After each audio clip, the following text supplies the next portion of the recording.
which teams do you think, or are hearing with your ear to the ground as it is, are best positioned for this topsy-turvy, unconventional new league year, free agency period, and draft? Which teams are best positioned, do you think? Well, certainly, I mean, the Colts, just because Chris Ballard's been so frugal with all the cap space that they've had every year, they're going to be in a strong position. The Jets, between their draft capital and cap space, are another team that's well positioned. They've got a lot of maneuverability. They've got to figure out exactly what their quarterback situation is. The Patriots are pretty well positioned at this point because they, between opt-outs and some releases, they kind of reset from a salary cap perspective. I would expect that they're going to be active. And then you have teams like the Browns that always take care of their cap. They're always, well positioned with a lot of spending power.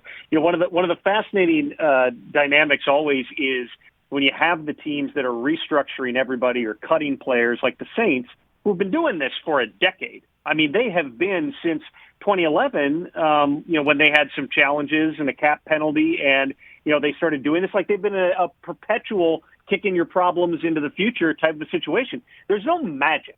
That's one of the misconceptions. There is no such thing as cap magic. Every dollar you spend hits the cap eventually. All the teams are doing when they're doing these restructured and they clear all this cap space is now that hits them later. It hits them next year or 2 years down the line or whenever it may be. And so, can you survive like that? The Saints have shown that you can for a long time, but, in a perfect world, they're not cutting Janoris Jenkins and they're not cutting Emmanuel Sanders.